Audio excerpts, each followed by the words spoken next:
Welcome to the Rusted Garden Homestead. This video is all about how do you manage down fungal issues on your tomato plants so that you can continually get a harvest all season long. First thing you have to be able to do, and I'll show you how to do that, is identify the fungal issues when they show up on your plants. What are you looking for? Then we're going to go over 4 chemical sprays. 3 of them are organic, 1 of them is not. Remember, all things are chemicals. When you notice that you have the fungus starting, that's when you want to start spraying. Spraying regularly is what's going to manage the fungus, which is going to manage the tomato disease, and it will allow you to really raise that plant the entire season and get a nice long harvest off your tomato plants. Before we get started, 2 important things. It doesn't really matter what spray you pick. The effectiveness of the spray is really based on how often you use them. So the gardener has to have a good routine for treating their tomato plants. When you pick a spray, it's really important that you test spray. Whatever you pick, you know, if it's something I suggest or a recipe that I use, or if you buy something from a store, always spray some of the leaves, you know, a couple of them, wait 48 hours, look to see if there's any damage. If there's no damage, write down how you made the mix and use that regularly in your garden. It's really important that you test spray. Don't go out and cover everything and then you get damage from the spray and then you're going to be upset. So test spray. And probably the third thing I would actually add is just because you have a fungal issue on your tomato plant doesn't mean you need to go over to your pepper plants over there, start spraying them, spin around, go over and spray all your blackberries and blueberries. Most fungal issues affect a specific plant. And you can get different fungal issues on peppers and blackberries and all that. But when they show up on a tomato plant, they're really, you know, just being hosted by the tomato plants. So you only have to spray the tomato plants. Don't go and spray your entire garden. It's a waste of time and it's just not good practice. It's really important that you're able to identify fungal issues that show up on your tomato plants. You don't need to know the name. Most fungal issues are treated the exact same way with a spray. We'll talk about those 4 different sprays later in the video. When a leaf spot shows up, when a fungal issue shows up, you're going to be looking on the leaves and you're looking for something like this. Let's get it in focus.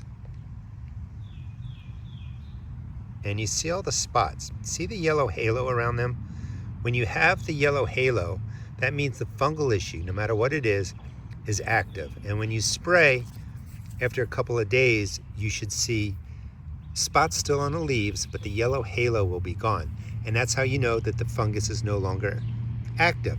So when you're looking at your plants, you're really looking for patterns like this. And again, notice the yellow around them. That means the fungus is alive, and with time, it'll reproduce and it's going to move and work its way up the tomato plant. I'm not too worried about that leaf because my tomatoes have been sprayed.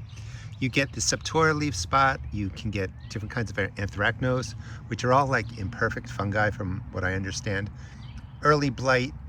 The fungal issue is all treated pretty much the same way with an antifungal spray. Looking at all these leaves, they're nice and green, they look good. Last week, we had cooler temperatures, 40-degree nights, upper 40s, lots of rain, and it was just cooler for this period of time here in Maryland Zone 7. So septoria leaf spot was at risk. So I sprayed on my plants early. Spraying early is what's going to allow you to manage down the damage from these diseases. Let's look at some more leaves. These are some leaves that I cut off of this tomato plant earlier. And well, let's get in here. Break this one off. Get it in focus. You can see some spots on there. There's a little bit of yellowing around there. That's still an active fungus. Although I sprayed, or well, because I sprayed, I'm not really worried about that. And leaves that I took off from the bottom, you can see, you know, they were active. That pattern is the fungus, an active fungus. This pattern, when you see dots like this, that's from an insect. Notice how they're light tan. When you look at the undersides, looks like the bottom of the leaves were chewed out. That's from an insect. I'll do future videos on that, but that damage really isn't worrisome. Again, want to stress, because this is what freaks people out. It's when you see the dots, they're brown circles, actually circles within circles within circles, concentric circles, and the yellow halo, you have an active fungus. Just trying to get a real nice close-up so you can see what that active yellow halo really looks like. Now that you understand what you're looking for, here is a tomato plant that I'm actually not pruning. I'm just letting it grow. And please subscribe and follow me. I'll be doing a whole video on this plant. What happens if you don't prune a tomato plant? Now, you prune basically to manage size and manage diseases. So in most of my plants, I remove the bottom leaves to allow airflow in and reduce disease. I'm leaving the leaves in here. This plant was just sprayed, so I'm not too worried about it. But you can see all the fungal issues that are active. The other thing that's interesting, as a tomato plant grows, if it doesn't have enough water or nutrition, or it needs something, it takes it from the bottom leaves. So the bottom leaves often get weaker and they're more susceptible to insect and pest damage and also to diseases latching on. So most of your diseases start at the bottom and they work their way up. Let's get a close-up of that. And you can see sort of the circles within circles. It's hard to see with this video, but it's brown circles within brown circles, rings within rings within rings, creates that yellow halo. This is all a fungal issue, all going to be managed with spraying. Now, typically what you do is you come out, you spray your tomato plant. Let's go back to the regular view. And then you remove the bottom leaves. Get rid of the disease, put the sprays on your plant. Your tomato plant's going to be fine. You're not going to be able to eliminate fungal issues, but with a little practice, some journaling, and learning what comes to your garden, you're going to be able to use sprays to take care of the problem. So we have 3 chemical sprays are organic. You have Wettable Sulfur, baking soda, and copper fungicide. All organic. Everything's a chemical, by the way. To use the baking soda sprays and the Wettable Sulfur sprays, it's 1 to 2 tablespoons per gallon of water. You don't need any soap. Mix it up, and then you spray the undersides of the leaves and the top of the leaves.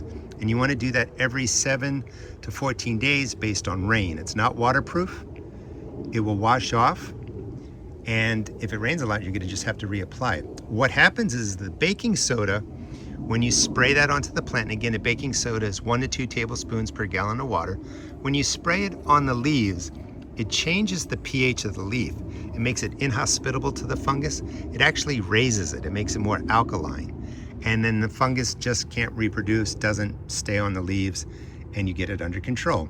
Wettable Sulfur works in the same way, except it lowers the pH of the leaf. It makes it more acidic.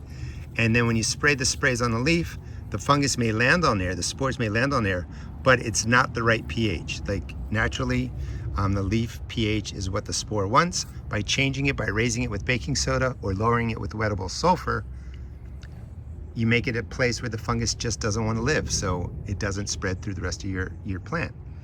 As soon as you see the spots, get your sprays out, stay on a routine. If you have an outbreak, I would be spraying every 5 to 7 days. If you're just maintaining a plant that's clean, every 10 to 14 days. That's the Wettable Sulfur spray and the the Wettable Sulfur spray and the baking soda spray. Here's the active fungus, and let me show you one that's no longer active. The sprays took care of it. Here's an example of insect damage. I thought I would just throw that in there. So that's insect damage that's not caused by a fungus. I took off most of the leaves of the plants earlier that had the inactive fungus, but you can see right there, we have the circles, the concentric circles. Get that into focus. What'll happen? We have the concentric circles, but notice the halo is not there. So that is the remains of a fungal issue that's been cleared up using the sprays. The next spray is the copper fungicide. You can buy it in a concentrate, follow the instructions, mix into a gallon of water. You can just buy a spray bottle, spray your plant. Depends on how many tomato plants you have.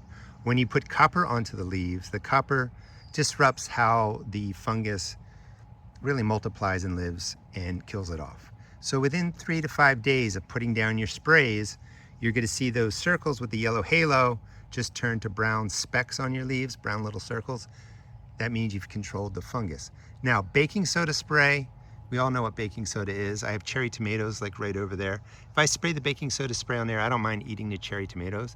Even though the Wettable Sulfur and the copper fungicide is organic, I don't want to spray my cherry tomato plants with that because I eat them right off the vine.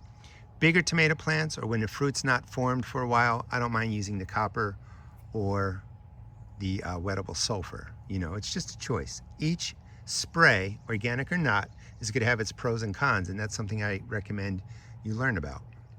This is one of my cherry type tomatoes. It's actually a grape tomato. It's a Juliet, and it's starting to form really nice clusters of tomatoes. Because I eat these right off the vine, I don't want anything on there, organic or not, that I'm going to eat. So this is typically going to get the baking soda spray, or if it has a really bad outbreak, I may spray something else. I'm going to pick off all the tomatoes, then put the spray on, and I'm going to wait a while.